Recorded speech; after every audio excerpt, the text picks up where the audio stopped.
how strange to be looking at an audience full of humans, all in the room together, so many of you. So lovely to see you come out for this incredibly special event. My name is Kathryn Gretsinger, and I'm an associate professor of teaching at the School of Journalism, Writing, and Media, right down the road here at UBC. I'm a longtime public broadcaster, and this year I am the co-instructor for this year's Phil Lind Initiative series and seminar. I'd like to begin by acknowledging that UBC is on the traditional, ancestral, and unceded lands of the Musqueam peoples. This is significant to every one of us, and it's certainly significant to the people who have lived and worked and learned on these lands for millennia. Many of you are joining us via Zoom, watching after the fact, and I'd like to invite you to reflect on the indigenous lands on which you find yourselves this evening. Welcome to our third event of the 2022 Phil Lind Initiative Speaker Series, The Future of Media. We're exploring the media landscape as it stands today, and more importantly, where we go from here. And tonight, we are completely blown away that we have Kara Swisher to present to you this evening. She spent 2 hours with us just down the way at the Lew Institute this afternoon with our students. It was insightful, provocative. She was so generous and wonderful with our students, and you really are truly in for a treat this evening.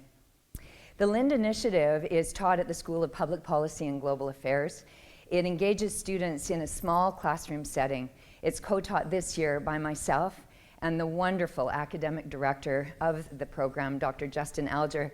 And this course really allows us to delve deeper into some of the themes and subject matters of our time, and we don't take that for granted ever. We're here tonight because of the generosity of UBC alumnus Phil Lind. He has not only made this event, but all of our other programming possible. Phil, I know you're in there, somewhere in the haze. We thank you sincerely for this opportunity, for year after year allowing us to bring these brilliant guests to UBC to spend time with our students and staff and faculty and the broader community. Phil, on behalf of the School of Public Policy, the Journalism School, the Lind Initiative staff, and UBC, welcome to tonight, and thank you again. Please join me in a round of applause for Phil Lind.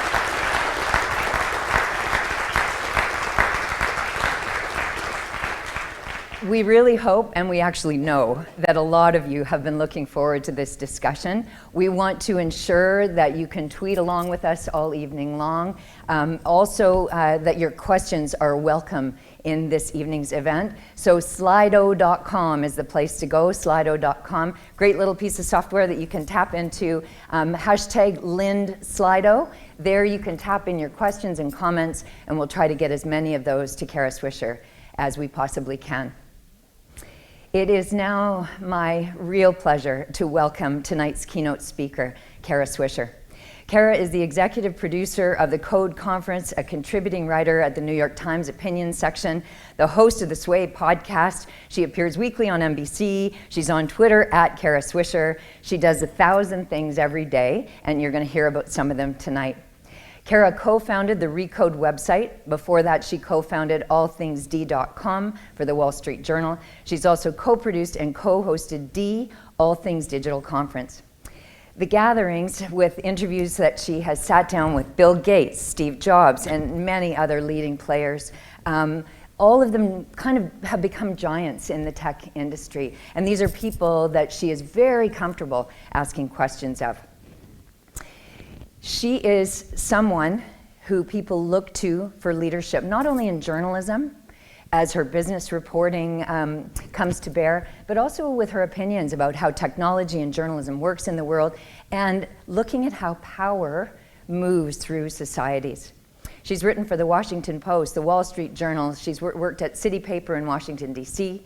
She received her undergraduate degree from Georgetown University's School of Foreign Service. Yes, she did think she might be a spy one day, so it kind of worked out for her. She's able to use those skills for sure. She has a graduate degree from Columbia University School of Journalism, and through it all, she has earned herself the reputation of Silicon Valley's most powerful journalist, and someone who people are really very fond of. Please help me to welcome Kara Swisher. Oh, man. Hi. Can you see me back here? I'm still short, nonetheless. I ran into someone recently, and they said, "Oh my God, you're so short." And I said, yeah, I am. And they said, "Well, you write tall," which I thought was, I think, a compliment. It's odd that I have giant children, too, which is interesting. So I'm going to talk a little bit, but then I want to have a discussion, and I love real good questions from you all. I think it's really important for you to ask questions, including what the hell is Elon Musk up to? The only thing he took a 10%, it was revealed he took a 10%, essentially a 10% position, 9.2% in Twitter, and the only thing he said about it, I texted an email today, hasn't gotten back to me, and all he wrote on Twitter was, "Oh, hi, LOL." So that is why he bought the position in Twitter. So we're going to try to figure that out over time. I'd be happy to talk about it. But it sort of gives you an idea of where we are in media. The most important media organization on the planet right now for distribution is Twitter, or one of them. And one of the world's richest man is essentially maybe trying to control it. I'm not sure. Nobody knows what Elon Musk is up to. It might, in fact, just be a giant joke of his, which is something he likes to do. Anyway, Elon is one of the many, I don't have COVID, don't worry, I have a cold. I have a toddler and a 9-month-old, a 19-year-old, and a 16-year-old, so I've had a cold for the past 20 years. So I apologize. I keep getting tested for COVID. I'm like, can I please have COVID because it only lasts 5 days if you're vaccinated? But no, I have this cold that never ends. I'm a podcaster, which is always great. Anyway, let me get to what we're talking about, the future of media. I don't know the future of media particularly, but I'm going to talk about some things that have happened, which I've been at the front row seat to, which is tech's impact on media, which has been profound. This is a thing that I did in 2013, and I'm going to go over it because it's kind of interesting because it kind of holds now. I'm going to talk about a couple of the trends that I think are important, and then we'll talk about it and you'll ask questions. But first I'm going to read to you, I'm working right now on a memoir of my time in Silicon Valley, where I arrived in 1997. I had already been covering the internet from the 1990s, the early 1990s, when the internet was commercialized for the first time. It was obviously a US government project from the Defense Department, and then it became the commercial internet. And in fact, even though he gets crap for it, Al Gore kind of did invent the internet. He did create the legislation necessary to make it commercial. And so I talk about that whole time because I met all the main people in the internet space when they were poor, when they were starting, when they were startups, when they just had a few people. So I've had a really unique seat to what has happened in the very short amount of time, in 20 years, where we've seen tech essentially control media, and it's increasingly doing so, and what that means. And we'll talk about some of the key trends. But first, I'm going to read you, no one's heard this, the first chapter of my book. And I don't know what it's going to be called yet. I'm trying to, the former Attorney General, Bill Barr, I always try to forget his name, has the best title, One Damn Thing After Another, which I'm like, oh, I hate that guy, but what a good title for a book. And what a terrible book it is, by the way. Please don't buy it. I urge you not to buy it. Please go right to your bookstore and do not buy it. Or Amazon or wherever you're going to get it. So I'm working on a book, and I don't quite know what the title is, but I've called it Babylon Was, and it's a concept I have. But I'm going to read you from the beginning, and then I'm going to get through this program, this thing, and then we're going to talk. So I'm going to read you just pieces of the first chapter. The very prologue starts with when I first met Mark Zuckerberg, but I'm not going to read that part. I'm going to read sort of my premise, and it's all about media. I start with a quote by Paul Virilio, who's a wonderful writer. And I thought this quote was one of the most important quotes when you think about technology, and it's not up there at all, but I'm going to read it. When you invent the ship, you also invent the shipwreck. When you invent the plane, you also invent the plane crash. When you invent electricity, you invent electrocution. Every technology carries its own negativity, which is invented at the same time as technological progress. I think it is completely true of what's happened with the modern internet that started with enormous amounts of promise and has not lived up to that promise. I'm going to read from the book, and then I'm going to go through some of the things that I had been talking about 10 years ago, which I think have pretty much stuck in the way I thought it would happen. So I'm just going to read, so I'm not going to look up at you, sorry, because I have terrible eyesight. I love technology and have since the moment I began covering it nearly 3 decades ago. After having a single revelation in front of my computer when I first clicked on Into the World Wide Web at Duke University in North Carolina, almost immediately I was gobsmacked when I was able to download an entire book, a Calvin and Hobbes cartoon collection. Did I care even slightly that I managed to jam up the computer network doing it? I did not. In fact, I couldn't have been happier. But the system administrator, a young man of an uncertain age who looked like so many I would be getting into beefs with over the years to come, was pissed at me. You clogged up everything, he chastised, trying to explain what I did in highly complex technology terms, none of which I understood or cared to. But I downloaded a whole book pretty much just by pushing a button, I said to him over and over again. A whole book, for fuck's sake. So what, he said, flashing me a girls can't code scowl I would be on the receiving end many times. I could not code, but I knew something then, and there was that this geek could not seem to grok. A book could be all books. A song could be all songs. A movie, all the movies. Anything and everything fit into this new worldview now, and it was then and there that I came up with the one concept that would carry me for decades hence, and still does to this day. Everything that can be digitized will be digitized. And if God said, let there be light, and there was light, was arguably the most important tech concept ever, let me be clear, no golden geek in existence, however much they think so, has topped that one yet. This obvious idea of being able to turn analog into digital is at the heart of the promise and challenges we face today. As impressive as the creation is, the revelation in that cramped computer lab in Durham made me realize we are yet at another critical turn in history when a technology ushers in an entirely new age. Whether it was the printing press, electricity, the light bulb, the telegraph, the radio, the telephone, television, or whatever manner of innovation invented, I was fully on board the moment the internet age arrived. And why wouldn't I be? I happened to be in the same state where the first powered flight was completed 90 years before at Kill Devil Hills near Kitty Hawk on December 17, 1903, by Orville Wright. The Wright Flyer was aloft for just 12 seconds, during which it went 120 feet at 6.8 miles an hour. Was I going to be the person on the beach who was underwhelmed and unimpressed, complaining it should have been longer and higher and faster? Would I have been the one to catcall the Wright brothers and tell them their plane was lame and needed better wings? Can you imagine me there on my big-wheeled bicycle screaming into the wind at the handlebar mustache tech brothers, some things never change, that they sucked? Can't you get it up? I might have yelled at them. It's plausible, but not because of one important revelation: a man flew. And so I was not going to ignore the importance of being able to download a book or any of it. As prolific tech pioneer Douglas Engelbart, who invented the computer mouse, early iterations of graphical user interface, and more, mused, the digital revolution is far more significant than the invention of writing or even printing. He was right, and more so when he also said, the better we get at getting better, the faster we will get better. Unfortunately, at this moment, we are not better, which is why, like Engelbart, I had to stress that I love tech, I breathe tech, I believe in tech.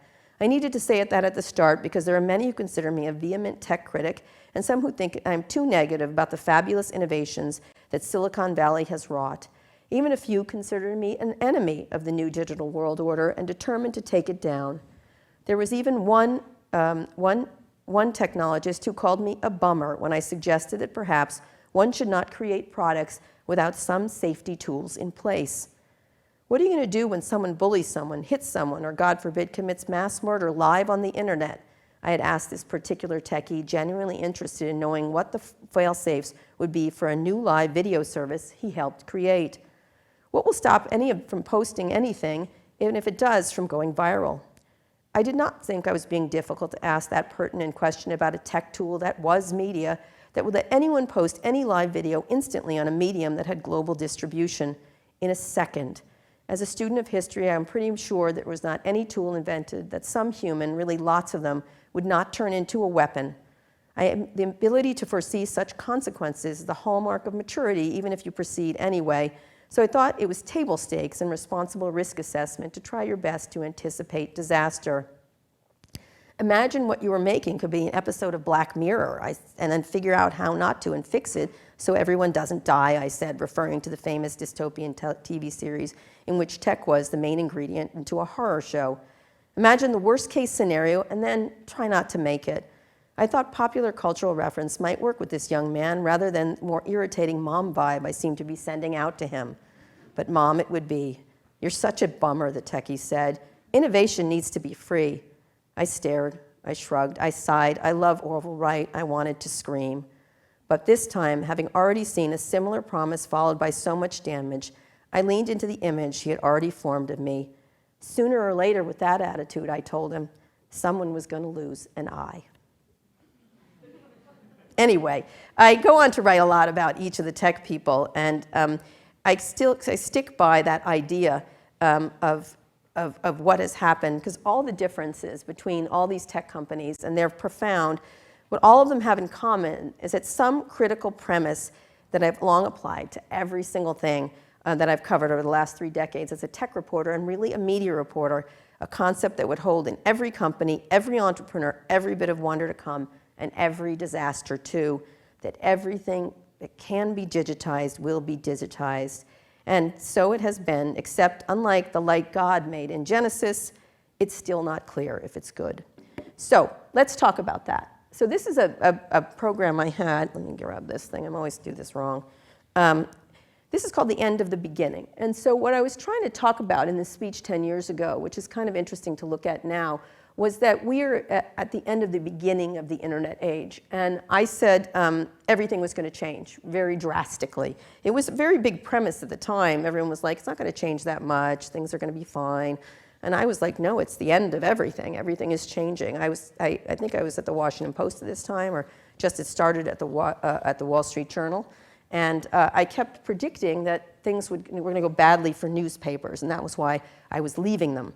When I left the Washington Post, in fact, I'd covered retail for a long time, and when I walked out the door, the owner, who was one of the best owners, I think, in the history of newspapers, Don Graham and the Graham family, said, why are you leaving? And I said, the water's rising, and you are on a lower floodplain than the Wall Street Journal.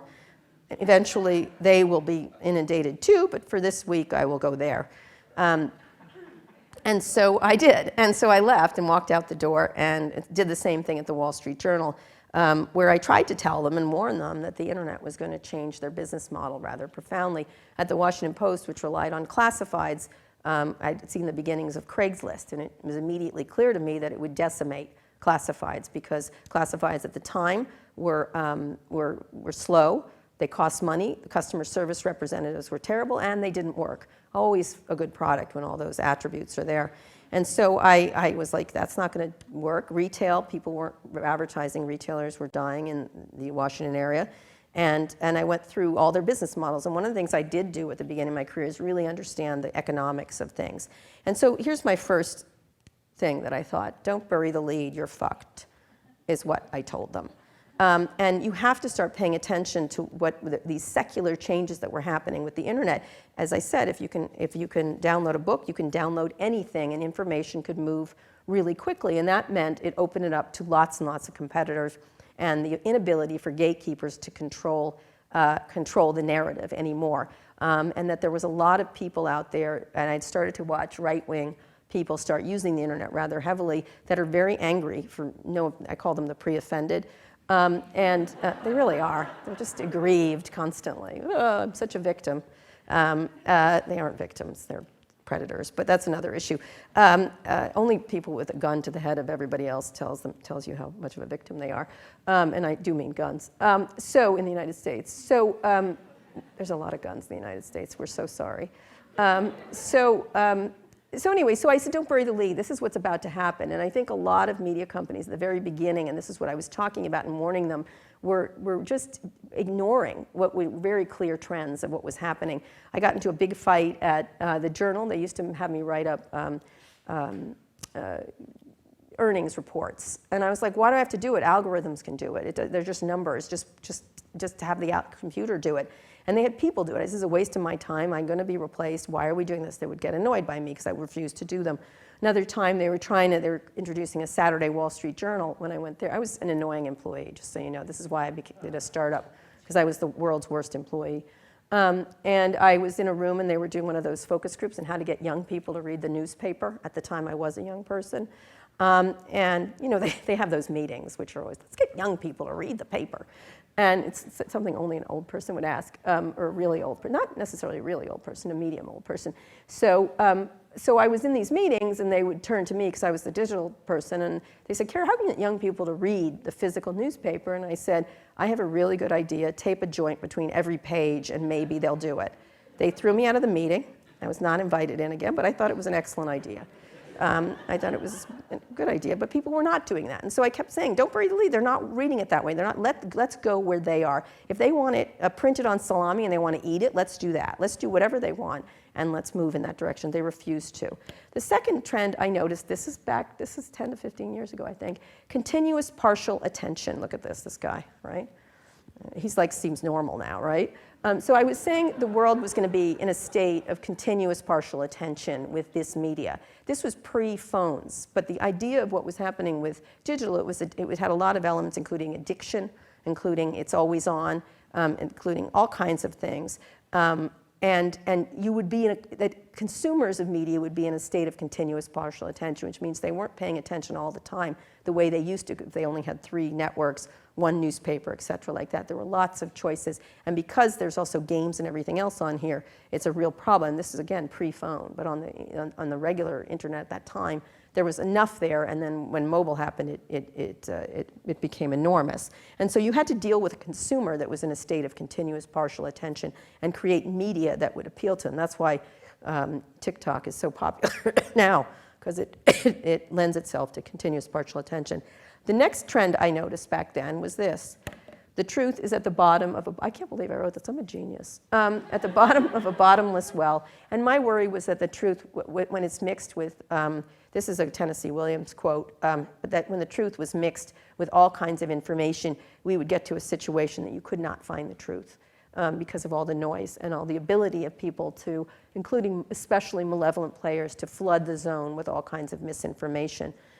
It used to be called propaganda. We have all these new words for it, like fake news and things like that, but it's just propaganda. Some of it's malevolent, some of it's very jaunty propaganda, which is fine. But nonetheless, that the truth would be inundated and flooded into the bottom of bottomless well, and we wouldn't be able to find it because the idea of what the truth is would shift really dramatically. This is again something I pointed out to a lot of people because they believed that newspapers and media organizations were just believed. And I said they aren't. They aren't necessarily if there's more choices out there, if there's more experts coming, so-called experts. One of the things that I got in an argument with is at the New York Times and the Wall Street Journal, they have these editorial meetings where they used to pick the story of the day, and all the editors would sit around and decide this. And they would complain about the internet and blogs. They were always, I got in a big fight with David Brooks about that issue once on live television, where he said, you know, people in their pajamas. I'm like, what is wrong with you? They're really good journalists now online, including myself, who are doing a good job. But one of the things they thought was that they should determine the news. And I always felt that was a problem because they thought that was fair. And I said, look at the diverse makeup of your group. It's one white guy after the next on the Upper East Side of New York, which is not very diverse. And so therefore, if people could find other truths, and you could see it already emerging on internet services like AOL, you had a real problem because then it was hard to understand the truth. And so media organizations would immediately lose trust of listeners who had listeners and audience that had other options. The truth is out there. There was so much, look at that, there's so much truth. Like which truth is which truth? And so I was very worried about the idea that there was too many truths out there, too many points of view. We've seen obviously in the pandemic where people who have no medical backgrounds suddenly become experts on epidemiology, which is especially Silicon Valley VCs right now. They're losing their minds because ivermectin apparently doesn't work. What a surprise. But there's a big study. They're trying to put all kinds of controversy around it, but it's not. It just doesn't work. I mean, it works for horses and it works when you have a worm, but it's perfectly fine. I found out that's what you give dogs when they have heartworm. You give them ivermectin. Anyway, I didn't know that. I looked at it. I didn't take any. Anyway, it's for the dogs. So one of the things I was worried about was this amount of truth, and I'm using truth rather broadly, is that when you have an information system where there's so many outlets, it creates, and I like that idea, where there's fewer gatekeepers and more points of view get across, but it creates a real problem that the truth is out there everywhere you go. And so I was very worried at the time about this. This was way pre-Facebook, pre-everything. The next thing I think is an old idea, If it bleeds, it leads. This is an old idea from TV and local television particularly.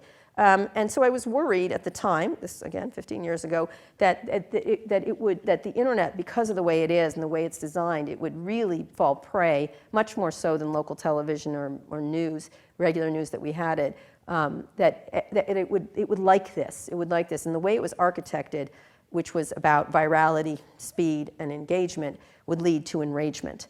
And so this is what would work best on these systems because they're addictive and they're fast and they need to get your attention in seconds. And so it has to be something really odd and interesting and something that catches people's attention as it flies through. So I was worried that this trend, which was a trend of, as I said, local news stations, would have that problem. A friend of mine used to do, I mentioned this in the class earlier, used to have he used to do promotions for local news in the United States across a bunch of stuff. And I said, what's your formula? I just was curious. And he goes, it could happen to you. You've heard that, right? You don't know if you have this in Canada. You're a lot nicer than we are. But it was, it could happen to you. Mold. It could happen to you, killer bees. Killer bees cannot happen to you, probably not. Maybe one person. You know, it could happen to you, trans athletes. Like, it's to scare you. Like, then there's like one swimming around. Like, it's just ridiculous that all these governors are spending all their time on like 14 athletes, essentially. But nonetheless, that's what they do, because that's how they are. But I was worried about this issue at the time, that this medium, because it was aimed at engagement, would lead to enragement. And enragement is what sells. And that was problematic. I thought it was problematic, and especially in a world where media literacy is not very high and media trust never was very high. That's a myth that it ever was. It was high for 15 minutes during Watergate, but otherwise it's been pretty low since forever, pretty much. A picture is worth 1,000 words. This is Abu Ghraib prison. This was a terrible picture, and actually good because it showed people what was happening there. It was really important. But one of the attributes of this new medium is that photos and video is very important over words, and that could be easily manipulated and used. And so because of a shock factor, because they want engagement, a picture now is critically important in this, and that creates a very low information diet when people are doing this. In this case, it was good. In many cases, it's not, because it can be manipulated. It can be all kinds of things can happen with photos and video, especially. So this was a big worry for me, that it was a visual medium over anything else. And so it kept people's eyes moving. It kept people and wanting for more. It kept like demanding more. It would crawl down your brainstem and make you click more and click again. I did a lot of articles at the time about some of the stuff that the companies were using to keep people from clicking on that red button, which was, there's a guy named Tristan Harris who did this for a living. And it's sort of like a casino where you want to keep pushing the button. It's the same kind of stuff. It's the same kind of psychology. It also creates possible mental problems, as you've seen some of these stories about Instagram and other things impact on teen girls and others. But that you create a sense of FOMO, you create a sense of, with pictures, it creates a much bigger sense of things because people, humans are, by their nature, are attracted to pictures. This was a tenet of journalism: afflict the comfortable and comfort the afflicted. I said this is going to turn it on its heel. We're going to afflict the afflicted and comfort the comfortable. That billionaires would become Jesus-like to people, and they would become rock stars and celebrities. And that was a real problem, where we worship at the altar of incredibly rich people who are only. What I always say to a lot of them is, you're so poor, all you have is money. They would become our sages, and this is the people we would get cues from. And so whatever interested in them was what we were all interested in, at the expense of others. You see that play out everywhere. When Jeff Bezos made that unfortunate speech, thank you for all the Amazon workers who let me go up in this penis-looking rocket ship for 5 seconds, and then I get to wear my hat. It just was like such a moment of, oh my God, you're kidding me. But this is the idea, is that we comfort the comfortable. And it was going to create an income inequality that was really quite vast. The top 10 richest people in the world are tech people, by far, by an incredible amount. They're the modern day Cleopatras, essentially, who was once the richest person in the world. Also, the top 10 most valuable companies are tech companies, led, I think, right now by Microsoft and Apple. And so that is a real issue when the comfortable get so much hegemony over everybody else. I have nothing against rich people. I make a lot of money. But I think it's a problem when they advantage themselves to a point where no one can go through, and when there's so much income inequality. Something I always say to a lot of people in Silicon Valley is that you've got to do something about this income inequality. There's a lot of issues around homelessness in many of our American cities. And I always say you can either do something about it or you can just armor plate your Tesla, which is not a very good option, I think. A couple more trends that I wrote about back then. Worst but first. A lot of the stuff that was happening in media on the internet advantaged the worst, but it was first. This is an old saying in journalism. You don't want to be worst but first, and it goes with this other one, the need for speed. When it's needed speed, you don't have thoughtfulness, you don't have anything else, you just have speed. It creates an environment where people become reductive and you have to spend shorter and shorter time making stupider and stupider points. And what falls out is this idea. If you remember in journalism, if your mother says she loves you, check it. I do that every day. I think one of the things that really worried me was that people wouldn't be checking it. They would just take things at face value, that you would make assumptions and people could say just about anything. I think Donald Trump was sort of the center of that. It became, they blame him, but I honestly blame everybody else for reading it. But we never take responsibility for our own culpability in this kind of stuff, although, listen, Donald Trump's an awful troll. He's the internet troll of all time. But he has used the medium in the way it was built. He is not an outlier. He is actually exactly what would happen with these kind of things. Worst but first, speed, virality, enragement. He is exactly what you get when you create and architect these things. Another thing I was worried about at the time, the blind leading the blind. The fact that it was tech leaders that are making these decisions that affect all of society, who are unelected and unaccountable, and in fact there are no laws or regulations governing them, and they can't even be sued. That is just a prescription for disaster. Not because they're bad people. Mark Zuckerberg is a very nice person, actually. He's one of the nicest among them. But he's fully incapable of dealing what he has wrought, and incapable of making decisions and shouldn't be making decisions. In the case of Donald Trump being pulled off of social media on January 6th, 2 people made that decision. 2 people. Might have been the right decision, but it took that long. It got to that point that Jack Dorsey and Mark Zuckerberg made that decision for the rest of the human race. I find that troubling, even if it was the right decision. Couple more things. First draft of history. You really don't get anything else but the first draft because everything flies by you so quickly. Everything is the first draft. Everybody moves. I mean, it seems like the slap on the Oscars, as Jared Carmichael just said on Saturday Night Live this week, that was 6 days ago. It seems like 4 years ago. And so people are constantly in this first draft of history with everything needs to be fed constantly, and therefore there's no pause, there's no time to reflect, which creates a very terrible media environment. Just a couple more things. Everything is local, which means how it affects you is what you think about. And so you trade societal freedom and democracy for individual freedom. So it should be just about you. Everything is catered to you, everything is aimed at you, and therefore you think you are the center of attention, and you trade a societal compact for everything is about you. And that's why we have such it creates selfishness within society. Just a few more. 6 degrees of Kevin Bacon. Do you know this? 6 degrees.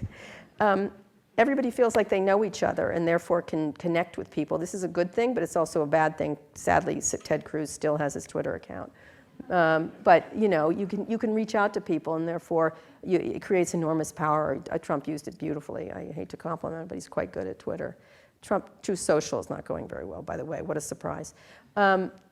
So it creates a situation where you feel like you know each other, or you can reduce people. And that's a real problem, that you think you're connected in ways you're not. You think you have relationships in ways you're not. It makes people sad. There is a huge surge in mental illness, and correlation is not causation, but the numbers of iPhone and smartphone usage are rising the same exact amounts as mental health issues. I think there needs to be a lot more of research here, because everybody feels at the same time connected and yet completely lonely. You don't have a relationship with a lot of people online. Some people you do have a relationship with. When I started covering this, I remember being at AOL in the early days, and a bunch of quilters came together. They met online. They did a quilt for Steve Case, of the AOL logo. They got together, they came and they brought him cake and the quilt. It was lovely. It was a lovely moment of connection, of people across great distances came together, made something together, and then met in person. What a great thing. Well, that's morphed into white supremacists finally have a way to get together, which is something that wasn't anticipated, although I think most people should have anticipated it. And the idea is you are not alone, but you are alone in a lot of ways with people attached to their devices. It's going to get worse as we move to the metaverse and glasses and everything else, where people will be by themselves even if they feel like they're with people. And they try to sell you the idea that it's about community, but community is about going to the movies or going to church or going, whatever you happen to think community is. And so you feel together but alone. And it's a really interesting, it hasn't been studied enough, but it leaves people in not paying attention or making connections. A pandemic has made this much worse, where people are at their house and now they realize they don't even have to go to work or don't want to go to work and have now become into this practice. The pandemic's been the most important thing for the tech community because it now solidifies their control over everybody and their ability. You need them for everything, and so that's going to be a real issue coming out of this. I think one of the things that's hard is that they're very convenient. Delivery is convenient, being at home is convenient, watching streaming is convenient, but it breaks the idea of what a community, a physical community is, and you do think you have connections, and the metaverse makes it even worse. But they're not going to get to it for a while, so don't worry about it. You'll be dead before it's really good. It really sucks right now. Apple is going to come out with something, and then you'll all use it. The last two things is connected 24/7, 365. That's what you are, right? I often say, I leave you to your own devices, and I actually mean that. Everybody has their phone with them when they get up. They have it when they go to sleep. They're always with it. They're always using it. They think it's connection. And in fact, you're essentially reflecting yourself. Some people have different techniques to deal with this, but the fact of the matter is everybody is connected in this state of continuous partial attention, and it creates a really bad media environment where everyone's getting a different story. And this I thought was going to be a real problem, because if you're like this, you don't do anything else. One of the things I used to do in San Francisco when the phones started happening, and I actually don't do this, shockingly. You'd think I would, but I don't. When I'm walking down the street, you know how people look at their phones as they're walking? I used to go up to behind people and yell, "Get off your phone," like that, like right behind them. They go like this. No one ever got mad at me because I was right. Like, "What are you doing? Look up." And I'd say, "Look up, look up." And they would go, "Oh, I'm so sorry. I feel so bad." And I was like, "Well, you should." And then I would move on. And it's really, try it. It's really fun. And people will not get mad at you, but maybe today they will. But in any case, it worked really well. And I was trying to point out that looking down is a real problem for our society, especially because you feel like you have to be connected with work now, with play, with social, with everything. You need to be connected. And it's the hallmarks of a really problematic media environment where it is addictive, it is necessary, it goes down the worst parts of your brain, and it's continually there. It's something I always tell my kids, who are not that bad about internet. Most people complain about my teens. Mine aren't that bad. But one of the things I'm trying to get my sons to put down at dinner, my son was like, "One more thing." I said, "It'll never stop. Everything's on there. The internet is everything. So it will never stop. So you need to put it down in any case." And then this is the last thing. One of the things we've stopped doing, and I think one of the things I loved about the internet, it was a lot of fun. You got to really see funny, like when something happens, it can be really wonderful. And so we've lost our sense of wonder about what this is, because it really is wonderful. As I wrote in that beginning part of the book, there's really something amazing by being connected to everyone around the globe, and it should promote commonality and humanity. Like it's this, I call it the Star Trek vision of society, where you go on adventures with diverse people, and then you find villains and you turn them into good people, and everything is really positive. It's a very tech-positive way to look at the world. You use technology to advance the human race. And then there's the Star Wars version, which the Empire always strikes back. The Resistance never really wins. Everybody kind of dies. And that technology is used to oppress, and we've never seen anything like it, like in Russia right now. I want to read something before I finish. About this is happening in Russia right now, where you're seeing it. If you think Fox News is bad here, Russia has got the whole thing locked down. And this is these killings, which are, if you see these pictures, this is war crimes. What they've done here is astonishing in the modern age, to do what the brutality, and in plain sight, because you can't see everything. Some Russians said they didn't think it was possible the killings could have been carried out by their military.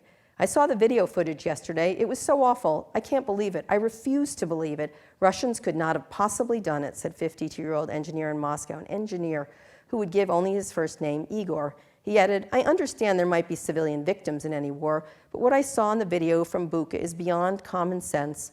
I don't know who did it. If this is not fake, my brain refuses to accept it. What a thing to say, right?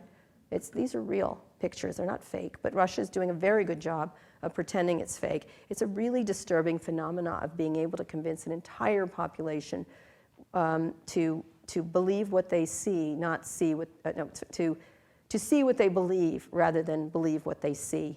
The media is about believing what you see rather than the other way around. And so it makes me worried, especially as we get to artificial intelligence, robotics and automation, self-driving, privacy under assault. I'm sorry to be so negative, but honestly, it sucks.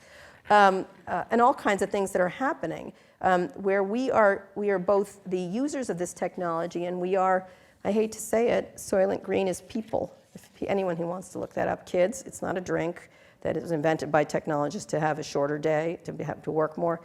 Go watch the movie, it's great. What's his name? The NRA guy, he's still good in it. Charlton Heston.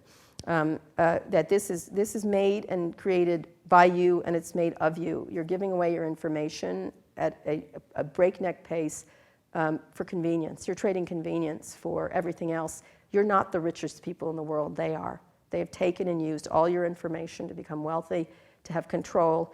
Even if they're nice people, they don't always have to be nice people. Putin in Russia is a perfect example of that. They can be dastardly, horrible people. That said, I have a really happy vision of the way it could be. It could bring people together. The vaccine was created a lot by technology and by people thinking, despite all the anti-vax information and the whole ridiculous argument about masking and this and that, became overwhelmed. What was really a miracle.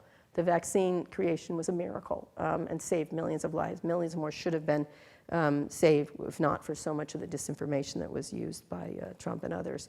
I just interviewed Michael Lewis today. He has a great book about this. There were definitely failures of our public health system, but also misinformation played a great big role in a lot of this in a way that has been unprecedented. That said, the internet's funny.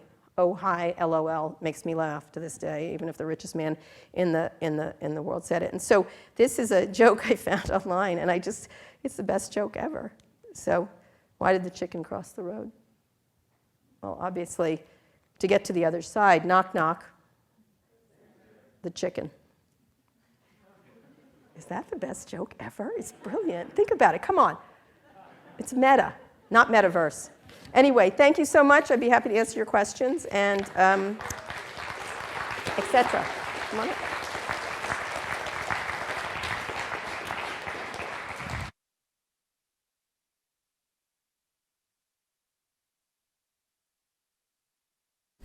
You can tell you've been telling jokes to a 2-year-old lately. Yes, I have. Yeah. It's a really good joke. No, I have a daughter. I have 4 children, but I have a daughter who's 2, and I love her because she's so confident. And one of the things she always does is she does something and she turns to me and she goes, "I'm funny." And I'm like, "You are funny." Yes, you are. Training her to have your confidence. Well, she has to. I have boys. I have all boys otherwise, and they're confident. Sometimes not deservedly. They're always like, "I did great." I'm like, "Not so much. That wasn't great." And they're utterly confident that they're great. And she really is confident. And I'm waiting for that moment when they try to. Well, I'll be there. Let me just say, they better not. So, yeah. Stepping in. Yeah. It's going to be hard to put. She's funny. Anyway. Thank you very much. No problem. For that. Tons and tons of questions. For those of you who are not yet on Slido, it's slido.com, #LynnSlido. And we'd love you to upvote the questions. We have so many of them, we won't get through them all. Mm-hmm. So if you have favorites, vote them up and we'll try to get them to Kara straight away. Sure. You did a little myth busting when you were with our students earlier today. Yeah. And you started with talking about big tech. Mm-hmm. And I wondered if we could start there, because I think it's a really important concept that we tend to not be thinking about. Right. Well, I think the term big tech is hard, because it's like big oil or big this. There's no such thing. Every company is different, and every company has challenges that we face with them. And so you have to think like that. You have to think Apple has nothing to do with Facebook. Its issues are the App Store, which is a monopoly, really, and what to do about it is very different, excuse me, from other companies. So Apple doesn't even like Facebook. Microsoft doesn't like Facebook. Well, nobody likes Facebook, but really doesn't like it. You know, Elon Musk doesn't like Jeff Bezos. I mean, it's so obvious. Like, so everyone thinks they're all in cahoots. They're not at all in cahoots. It's just they each have an issue. Apple has the App Store and its issues in China. Amazon has its marketplace issues and its, say, facial recognition issues and union issues, obviously, because they have 1 million employees now, and which I'm sure they wish they had only robots at this point in this last vote. Google is a monopoly. It has its issues. It's really pretty much around the search monopoly, which is waning, by the way, because Amazon now has a pretty big search element. Facebook has its issues of buying and killing, not killing, they say they don't kill them off, they say they bring them in, but stifling competition in social, and so on and so forth. And so each company has a different thing and has a different remedy, and that's we don't think of it that way. And there's lots of different remedies that don't have to necessarily apply to others. The only remedy that doesn't work is antitrust because it's so antiquated. And it was the last one was written 100 years ago, more than 100 years ago. It's hard to believe that there's zero regulation in the United States, not even an attempt to regulate. No, there's an attempt. It's just not working. You know, Amy Klobuchar from Minnesota has done a lot of really important bills. There's a lot of Congress people work across the aisle, actually. And so there's a lot of legislation. There's no passed legislation. There's no national privacy bill. There's no, I mean, the legislation is being done by Margrethe Vestager in Europe. That's who the regulator of the world is. But it should be done by the United States Congress, but they can't agree on lunch, you know. Like right now with this Judge Jackson thing, honestly, what is wrong with that kind of thing? And so they can't even do that, and everything is partisan, everything is midterms. It's a constant election, essentially, and a dunk ship, which is, of course, what Twitter is all about, dunking constantly. Where would you come at it from? Would you come at it from privacy? Okay. I would stop arguing about the First Amendment because that gets people all mad. And so I always get, people always come up to me and they're like, I can say whatever I want. And I said, actually, you can't. You know that, right? No, I said, and they're like, the First Amendment gives me the right to say anything. And I said, actually, it doesn't. What it says is that the government can't restrict your rights. Twitter can. So can Facebook. They seem not to get this very, and they're like, no, it doesn't. I go, can I read it to you? It's like 14 words. Like, really, that's what it says. It just says the government can't restrict you. And so that's why they think of Twitter as a public square.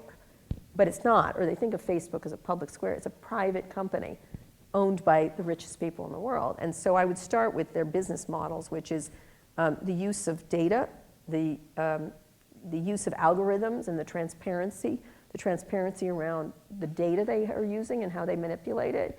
And how they use it. And they don't necessarily manipulate it all the time. And so I would focus on their business. And that's what Margaret is doing.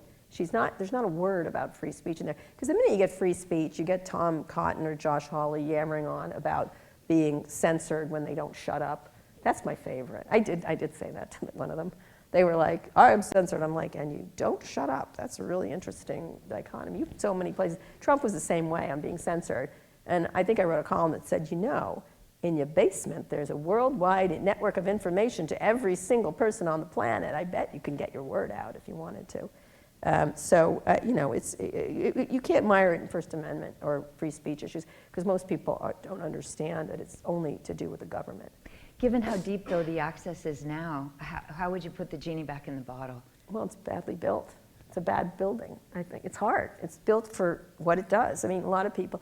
Like, I think of something like Google, which is actually, the monopoly aside, that's another issue, it works. When you search for, I did this many years ago, I wrote a column where I said, you search for ADL, which is the Anti-Defamation League. When you search on Google, you get ADL.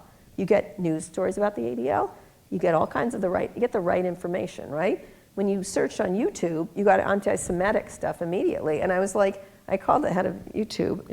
They started Google in her basement, actually, and I said, hey, there's a search engine you might have heard about. They own you. Why does it work here and not here? Because Google is designed for speed, as they always are, but for accuracy and context. And so that works. But when you design it for virality, engagement, and speed, you're going to get the worst things or the things that bubble up quickly. And so then you have to intervene and do content moderation, which becomes impossible because YouTube is loading up millions and millions of hours every second. And so it's ungovernable. And that's the problem. And so they can't govern it, so they try to have AI do it. That makes mistakes. They have people do it. They don't have enough people or speed. It's just, it's like pushing back the ocean. And so I think that's the problem I see is it's unfixable the way they've done it without severe editorial intervention, which they don't like to do. And then you get speeches on First Amendment from Mark Zuckerberg, which are inaccurate. He did one at Georgetown. I almost rushed the stage and was like, you needed to finish school. So, you know what I mean? I was like mom again, like finish school and read the first. I carry the Constitution around with me. It's not. And the Gettysburg Address. I do. I keep both. I'm like, read it. I often pull them out when, you know, I used to do that with gay rights things when people would say something anti-gay. And, you know, gays want special rights. I said they want equal rights. And they're like, they want special rights. I said, equal rights under the law. And they're like, what's that? I go, that's the 14th Amendment. And may I read it to you? And I show it to them. And they're like, oh, that's what it does say. I'm like, yes, it does. Yes, in fact, it does. You know, so I think politicians manipulate people that way. As someone who is such a history buff, how has this been for you to get used to this universe where people are choosing what truths to believe? Well, I wrote this 15 years ago. It's just like, you could just look at what happened to every tool, everything, like the knife or anything else, any technology has been used either as a weapon or a tool, but both all the time. And there have always been malevolent players, whether it's nuclear energy, whether it's whatever, there's just no instance where this does not happen. And that's why I use that Paul Virilio quote, because you must anticipate the worst case scenario. That scene, when I wrote about it, was at Facebook, and it was their Facebook Live. And I was like, what happens if someone puts a GoPro on their head and streams a live mass murder?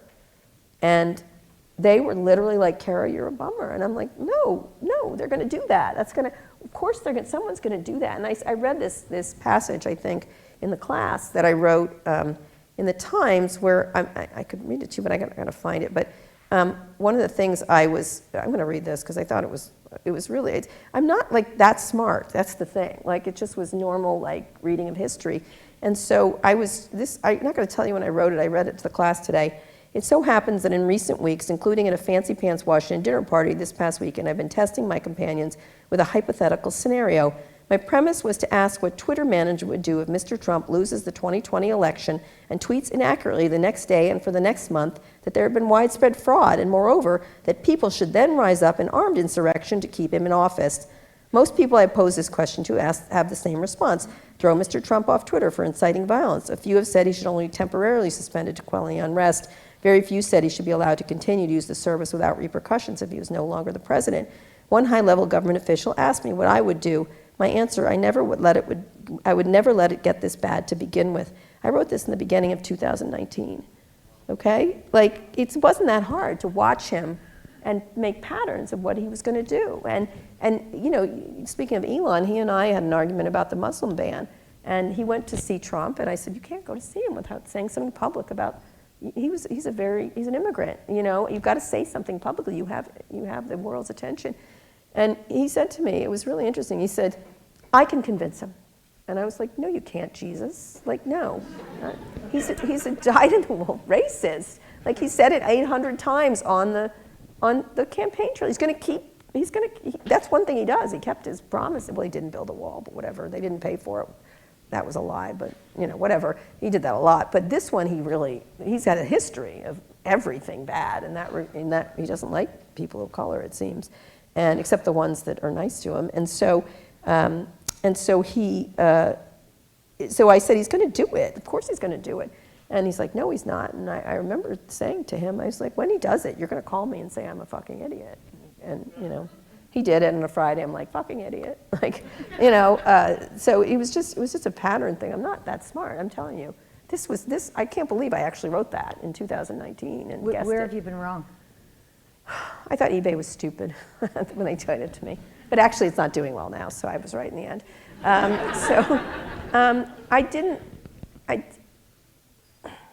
haven't been. I'm sorry to say I haven't been.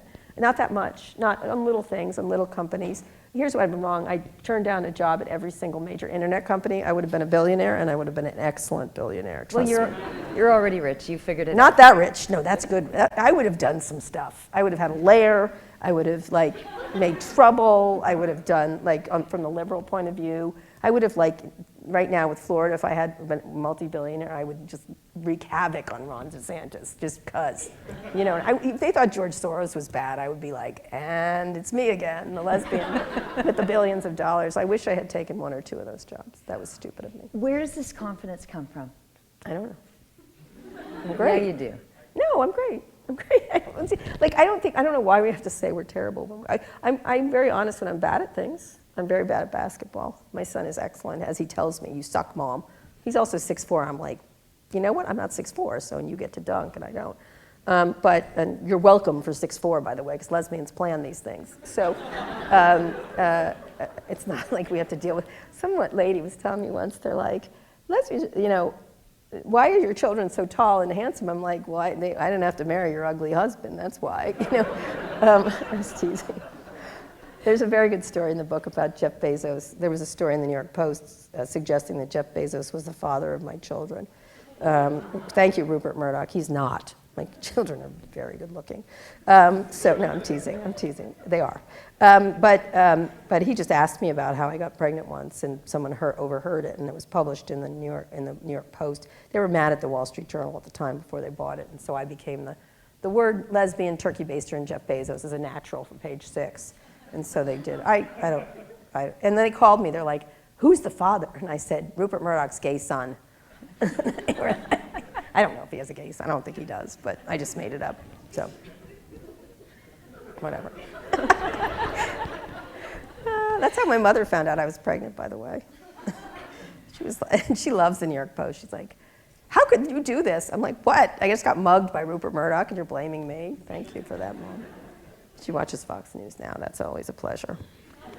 All right, here we go. Here are questions from the audience. In our current continuous partial attention world, how do you stay focused every day? I participate in it. You know, I'm on Twitter a lot. I do things. I'm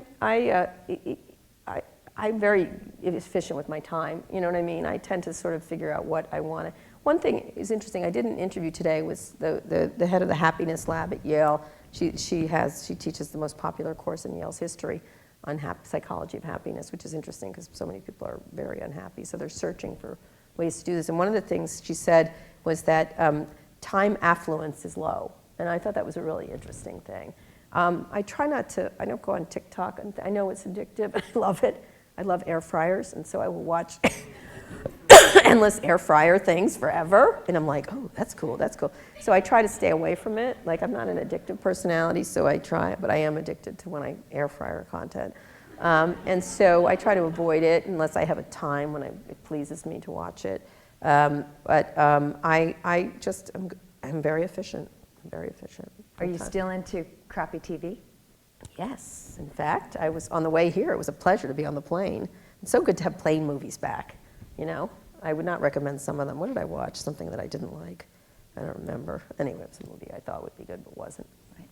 What is it about good, bad TV that makes you... The one about the British secret agents and the thing, the Taylor thing. The third one is not Kingsman. Don't go see the other one. The new one is bad. I love the other two. I didn't like the second. I liked the first. Sorry. Yes, I love the Gladiator. Gladiator is my favorite movie. Okay, good. It's amazing. And you've still got your tentacles in, thinking about more TV in the future? Yes, I do. I'm really interested in why cable television is so bad. Not just Sean Hannity, who's just the worst, or Tucker Carlson, but actually he's good at what he does. It's just evil. I really do think about how you remake television, because I think, and not just web TV, I just think visual things, I think there's a way to make it good. I've been doing a lot of historical, looking at Edward Morrow. He had Hear It Now and This Is Now. And so I'm spending a lot of time looking at what he was doing there, because I think it was, at some point, some of it's like, look, it's a camera. Like they do a lot of that. And you push this button and it goes on. You know, I kind of love that. I'm sure that was fascinating to people at the time. So I'm just thinking about how do you make I have a show called Pivot, which is hugely popular. It's actually, Sway is for the New York Times, it's an interview show, and Pivot is for New York Magazine. And Pivot's huge, it's actually bigger. And people love it. It's because it's funny, it's topical, it's substantive, and we make mistakes and we say so. And we sort of take news events and really make them understandable. And so I have a theory about media, which is it has to be useful or entertaining or must have. You can't get anywhere else. Those are the three things you have to have. And I think Pivot is all those three things. And so that's why it's a hit. And so I'm thinking of what would be useful in television, entertaining, and also you can't get Scott and I anywhere else. It's just impossible. It's just kismet in that regard. And so anyway, I'm just interested. I get bored of things, and that's one of the things I think people don't let themselves get bored and move on. I don't let dust settle on me. And so just recently, and I'm going to keep doing podcasting, that's not what I mean, but when I was running Recode, it was very successful, and I sort of pioneered, everyone's sort of copied it since then, and the style we had, which was slightly different than regular journalism, which has had more analysis and more points of view, but reported analysis. And I was right in the middle of it. I had sold my company to Vox Media, and the CEO was a wonderful guy named Jim Bankoff. And I went to him and I said, this podcast thing is going to be big. This was 8 years ago. I'm going to take me and an intern. I'm quitting my job as editor. I'm going to do the podcast thing, and I'll make you money. And I love him because he's like, you ever watch Saturday Night Live with Chad? You know Chad, Pete Davidson does that. And he goes, okay. He always says, okay, okay. And I did it, and it makes millions. And so he's very good that way. So I saw podcasts becoming big. I mean, I'm not Joe Rogan, but I'm doing okay. You seem to really enjoy the podcast. I love it. It's great. You have a connection with the audience, and so you're in their ear. They feel like you have a personal relationship. One of the breakthrough moments I had, one of the problems I have is a lot of people who read me were a very typical demographic, which was white men, really. They love me. They can't get enough of me, which is really weird. I also have 3 white men I'm raising, so it's interesting. I have nothing against white men. I love white men. I have 3 white men's sons. So I'm not those people who just want to rail on white men. So anyway, so I was standing in, I get approached a lot, like in Starbucks, like, Kara, and it's always the same person, right? Occasionally it's slightly different, but it's always the same demographic. And when I started doing podcasting, I was in the BART in San Francisco, and 4 young African-American women ran up to me and said, Kara Swisher, we love you. And I was like, is this a joke? Because this is not my demographic. Like, we love this. They love the podcast, and they were entrepreneurs, and they were listening to the podcast, and it helped them. And I was like, oh, this is interesting. And it's a very different demographic, and it's a very different fan base, and it's a younger fan base, but it's not younger all the time, it's older too. I get the most astonishing letters because people feel like they have a relationship with you. And when Scott was going, Scott of course leads a different life than I do. He was getting on a blade to the Hamptons, of course. And if you listen to it, you'll understand that. And the guy who was doing this with the blade, getting to take off, goes, "Where's Kara?" And it was fascinating. I'm always fascinated. People yell at me. I'm walking down the street, and they're like, "Scott's an asshole," and I'm like, yes. It's interesting. All right, 19 of you want to know this. You often talk about how your mother is glued to Fox News, yes, buying into all sorts of theories. Yes. Have you found ways to effectively communicate about such issues? No. You can't. You can't, literally. Whatever happens, something happened in Russia. She's like, "That Hillary Clinton." I'm like, "What?" I was like, literally, she's like a retired old lady in Chappaqua, New York. She has nothing to do with any of it. She had one dumb tweet, whatever. It wasn't dumb. It was a good tweet. By the way, Hillary Clinton's been dead right about everything, as it turned out. If you go back and look at some of her stuff, people just don't like her. That's a very different thing, but she's been dead right. I like her. So I was sort of like, Mom, Russians are killing everybody in Ukraine. But that Hillary Clinton or Hunter Biden, and I'm like, oh my God, fine, he's a corrupt little shit. But it's not really it's sort of like looking at what not the problem is. And so I wrote a very famous column in the Times where at the beginning of the pandemic, right at the beginning, I wrote, Sean Hannity, I'm not gonna sue you, but someone should. because of the misinformation across Fox News. They're being sued for it right now. They're also being sued by Dominion, which I also did an interview with the CEO there right away because I could see what was happening. And my mother was doing dangerous things when she's 88 years old, and she was going, it's the flu, it's like the flu, I can go out to lunch, I can go, I was like, and my brother's a doctor, we were begging her, we were going to intervene, and I literally, because she was getting bad information across the thing, and so, no, she has become, I have a video of her saying Trump's an idiot, and she doesn't like him so much, she's back to not liking him, but she doesn't hate him like she used to. It's really, to watch the propaganda seep into her brain is really, you know, and everything's her opinion. That's my opinion. I'm like, it's not the truth. And I'll tell one last story. Speaking of Hillary Clinton, I did an interview with her, and like about 2 years ago. And it was a very good interview, and she's a great person to interview. And my mom calls me up, and she goes, oh, that Hillary Clinton's at it again. I don't know what the issue Fox has with fucking Hillary Clinton, but it's really crazy. And she goes, I can't believe she said this, this, and this. And I said, no, she didn't actually say that. She said this, this, and this. She goes, oh, no. Oh, she said this, this, and this. I said, Mom, it was my interview with her. And she didn't say that. She goes, no, you're wrong. And I was like, it was my fucking interview. She didn't say that. And she literally believed Fox News over me, whose interview it was. It was crazy. Yeah. And I was literally like, she goes, well, that's your opinion. I'm like, no, it's not my opinion. It's my interview. It was like, it was mind-blowing. I was like, okay. Propaganda works really well. One of our audience members is offering you the opportunity to blow up either Facebook or Fox News. What would you choose? Oh, can't do it at once. I'd go with Fox News.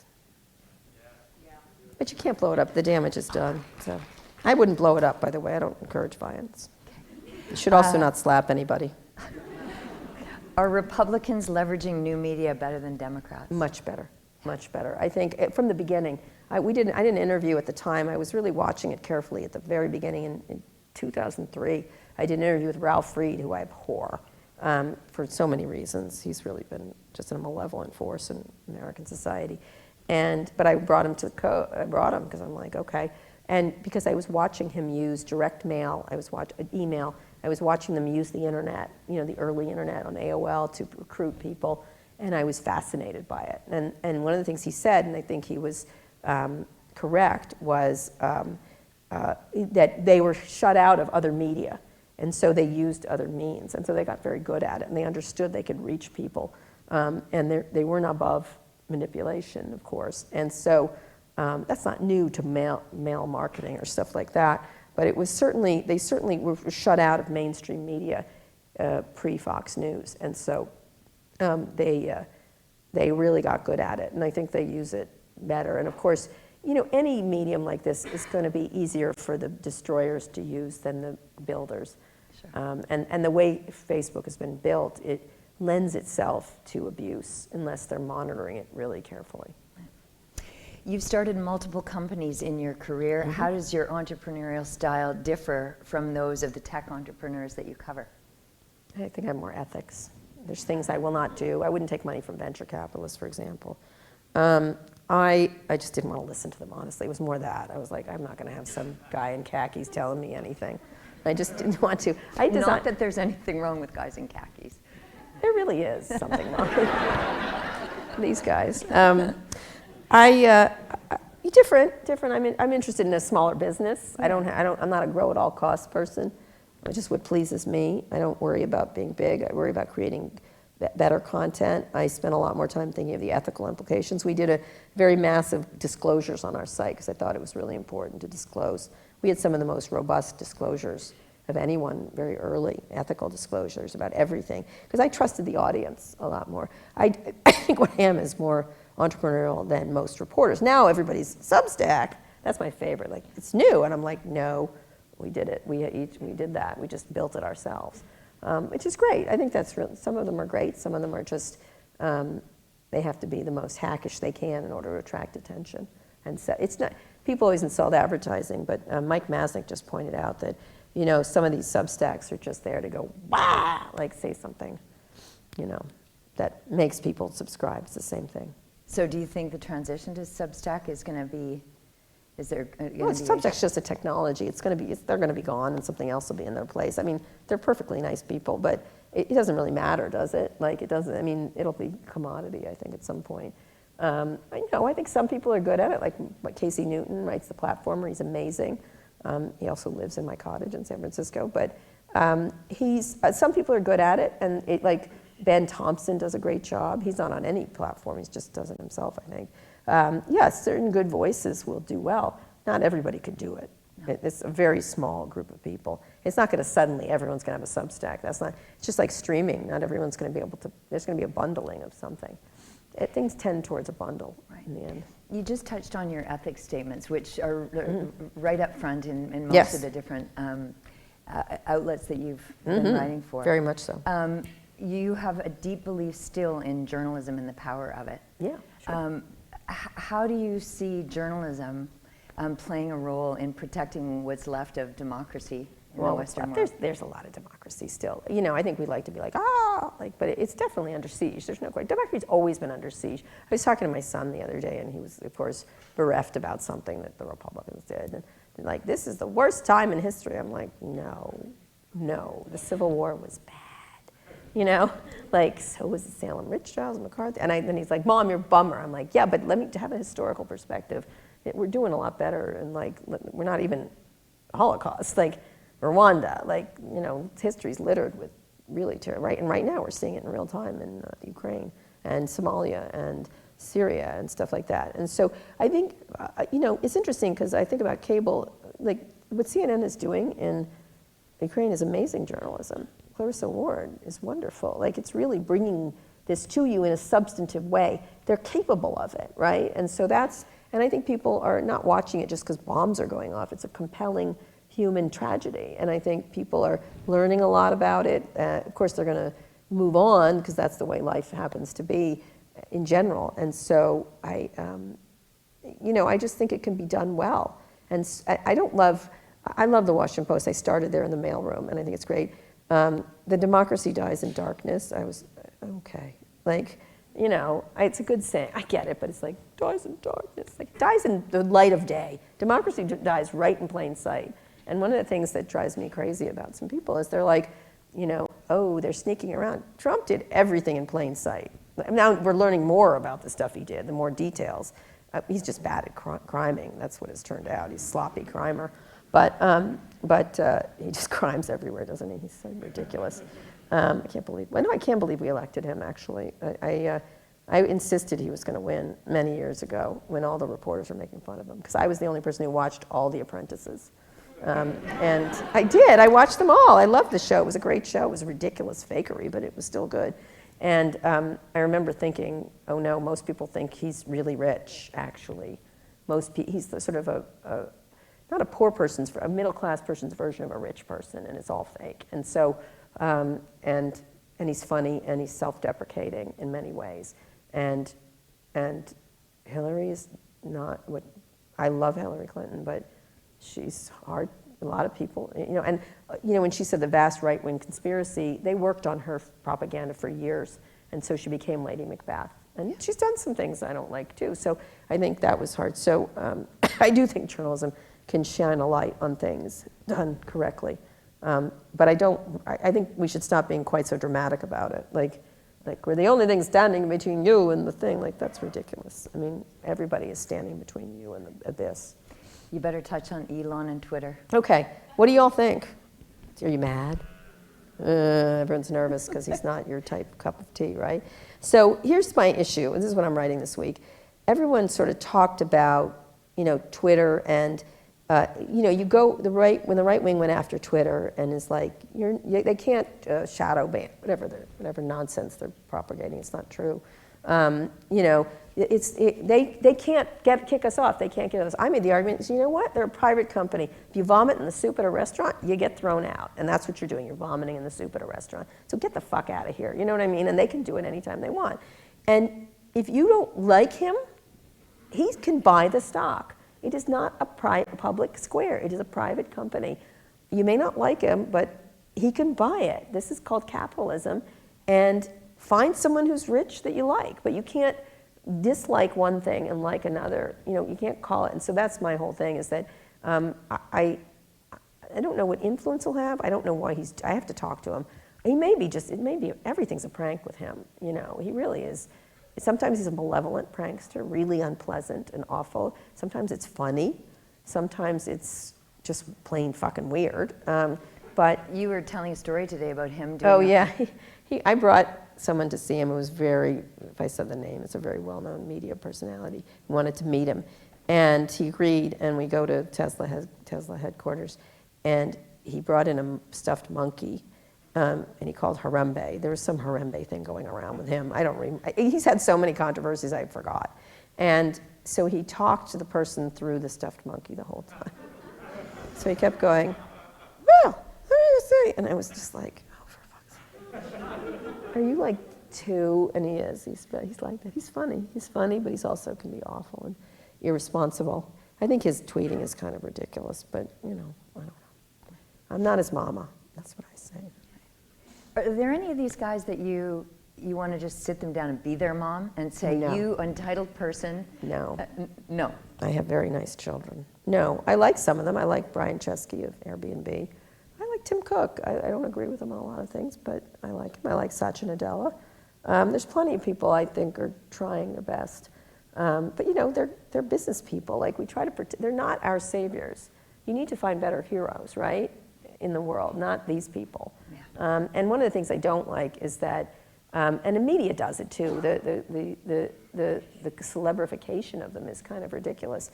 And the gee whiz. I think that's why I stand out, because I'm not gee whizzing it with them. I ask them very direct questions. And I don't think I'm mean to them either. I think that's a myth. I think I ask challenging questions.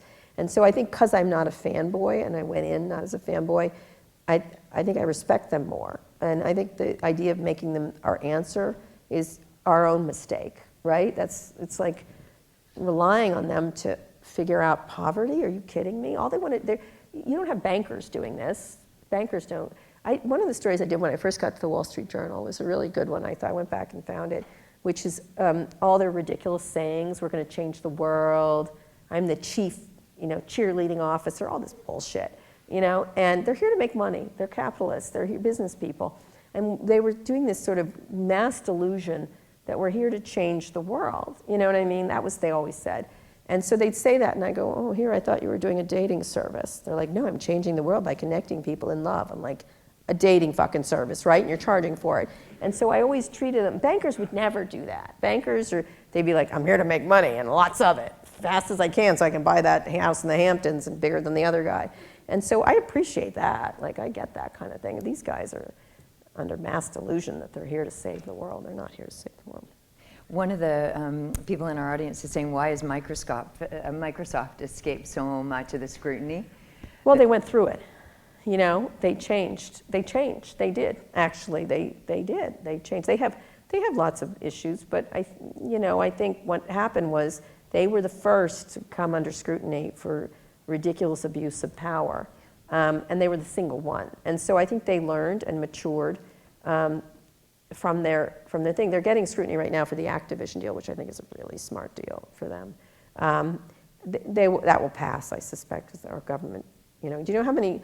Amazon's done 100 purchases, and you know how many have been stopped by the government? Zero.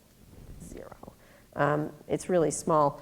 I just interviewed the head of the new Lena Khan, who was sort of like, oh, good God, I can't win anything. I don't have enough money or power to stop these guys, which is astonishing, hearing from a government official, a U.S. government official about this. I think they've learned their lesson. I think they behave as a very good corporate citizen under Brad Smith and some others. And Satya, I think they've turned it around. I think they learned their lesson. I think they tend to behave responsibly. But it's a real difference, because when I started covering, they were the evil empire under Gates and Ballmer. Right. Who's the one that you're seeking to sit down in a chair and have a conversation with, somebody that you haven't had an opportunity to speak to? Well, Trump would be really kind of interesting. Although, what do you ask him? I think I would ask him, I get that your parents didn't love you enough, but how did it affect you? Because that's really what the heart of this, right? He hated his mother because she was weak, and his father was cruel to him, so he patterned on the father. I mean, I'm not a psychiatrist, but he didn't get hugged enough, obviously, and he was already a malevolent little shit. So you can see from early, some kids are just bad. I'm sorry, they just are. They start bad, and then love brings them around. But in this case, it was like a perfect storm of nature and nurture, it sounds like. So thank you. Dr. Swisher is here for but you can just see it. It's just so like blatantly obvious. He's Esther Perel, who's an actual therapist, I asked her about it once. She said he's a malignant narcissist. I think it's very hard to deal with people like that, possibly a sociopath. And they're irredeemable, I think, from what I understand. I'm sorry, who would I like to interview? Okay, I would like to interview, here's someone who gets interviewed a lot, sort of, but it's always niceness. It's like, not niceness, because I would never be mean to this person, but I want to talk to Dolly Parton, not in the adorable Dolly Parton. Yeah. And she's adorable. Let us just say she's a national treasure. She's an international global treasure, right? She always does the right thing. She says the right thing. She's kind to everybody. You know, is she liberal? Is she conservative? I can't tell. She's everything. She's just the right answer for everyone. Everyone loves her. I went to Dollywood this summer. I loved it. It was fantastic. I recommend it to everybody. And it's so nice. It's such a nice place. She's so great. Even her silly, you know, they recreated her cabin and this and that. Everything about it is just adorable. What was interesting is all these different people are in Dollywood, and they all got along. That are so, you know, here is me and my giant gay family. It's me and the evangelicals having all the children, essentially. So they're like, you have a lot of children. I'm like, oh yeah, we do. We're the militia Etheridge. And they're like, oh, you're a militia? I'm like, yes, lesbians can handle a gun. But the minute I got outside the store, there was a giant gun store we went in where I was terrified because everyone was buying bullets like it was going out of style. It was kind of an interesting juxtaposition. My kid was like, Jesus, Mom, that was a big thing. And so I would like to interview Dolly Parton because I think she's just a ruthless business person. And not ruthless in a mean way, but she's really adept at business. She was way ahead with buying IP. She's doing all these things around music stems and stuff like that right now. And she does the adorable things like, oh, I'm selling pink cake now. And I'm like, how did you come up with that? I want to talk to Dolly Parton, the businesswoman, right? And I want to dispense with the adorable stories. And I'm good, she can do it in an adorable way, but I think she's a really interesting figure in IP, in songwriting, in business, and entrepreneurship. I think she's a really good entrepreneur, and I would like to speak to her about that, have a real talk with her about that. It's hard because she's so adorable, so you might have to be nice to her. I would be nice to her, I love her, I think she's great, but I'm kind of like, your mind is really quite complex. And I think we just settle, I think she's much more complex. You can just read her writing, it's so beautiful and sad, and she's just a lot going on with her, I think she'd be really interesting. I'm interviewing Michelle Yeoh this week, who did a movie you have to see. It's called Everything Always and All the Time, or so Everything Everywhere and All the Time. Everything Everywhere all at once. It's wonderful. It's a weird movie. There are people with hot dog hands. I can't explain it. It's so good. It's such a good movie. So, anyway. And 2 books coming. Yes, I'm writing the memoir, which I didn't want to write because I just didn't, because I don't like to look back, but I'm doing it because my original editor, my first AOL book that I wrote, begged me for years. I don't like books, really.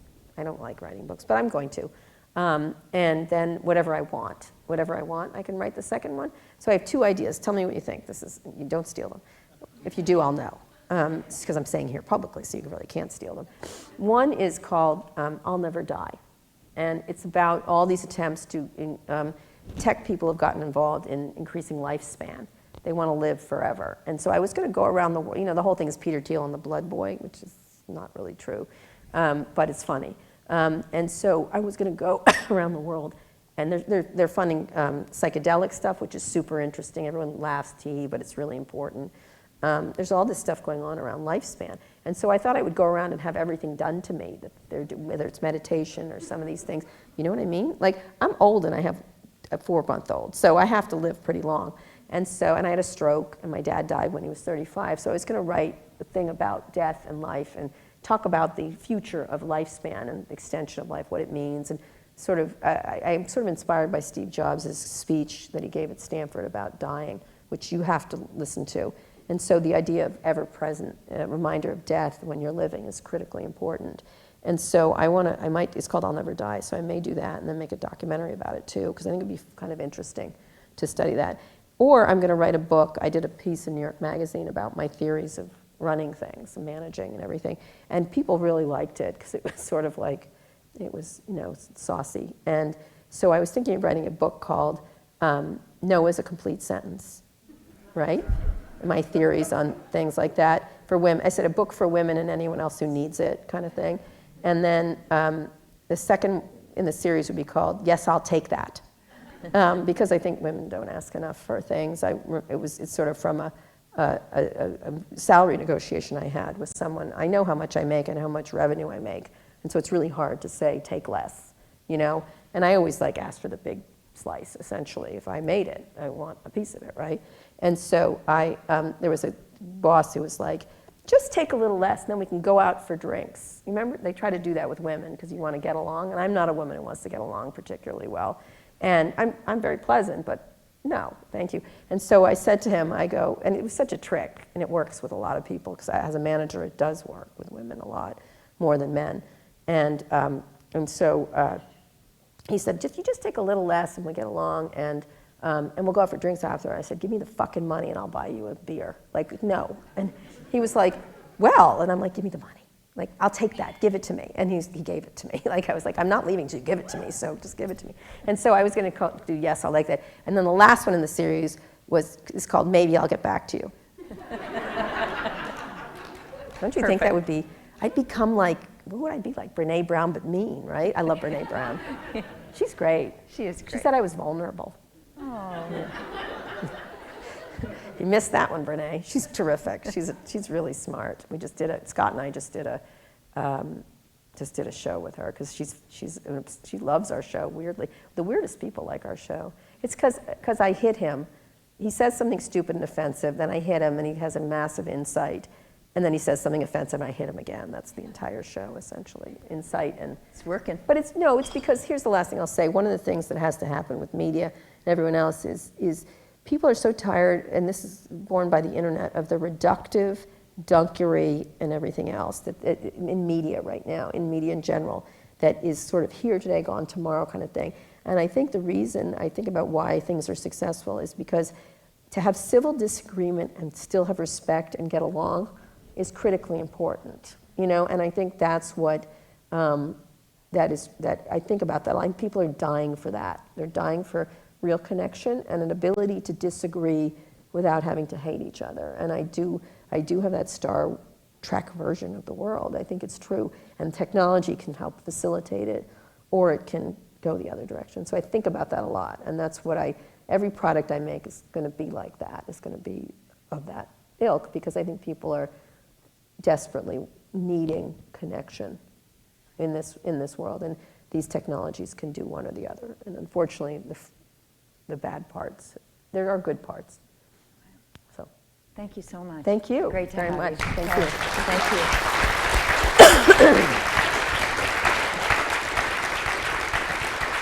Thank you.